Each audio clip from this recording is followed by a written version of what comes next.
Un épais nuage de fumée, visible à des kilomètres à la ronde.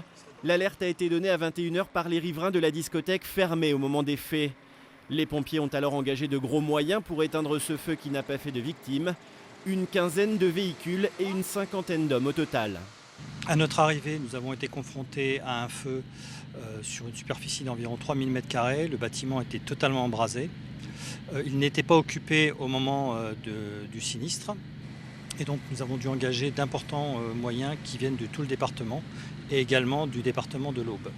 Particularité de ce sinistre, nous avons été face à des difficultés d'alimentation en eau.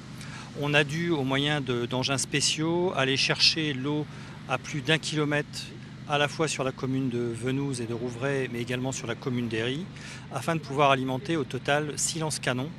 Parce que la structure du bâtiment s'affaissant, nous n'avons pas voulu engager de personnel sur ce type d'attaque de sinistre.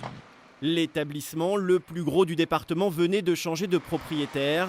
Si les nuisances sonores ont pu être ces derniers mois au cœur de débats récurrents, les habitants des environs sont venus en masse dès la nuit dernière. Beaucoup étaient choqués face à ce sinistre.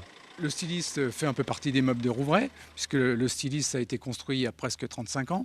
Bon, même si ça s'agrandit par la suite, mais il fait partie de Rouvray. Donc à ce titre, on peut comprendre quand il y a un bâtiment ou comme ça qui est en fleu, que les gens viennent s'interroger et puis que ça leur fasse un peu mal. Les habitants de Rouvray, bien sûr, sont unis ce jour devant ce sinistre. Après, je ne sais pas de quelle manière qu'on pourra l'aider, mais bon, bien sûr qu'ils sont unis. Les experts se sont rendus sur place dès ce lundi matin. L'accès au bâtiment était encore très limité.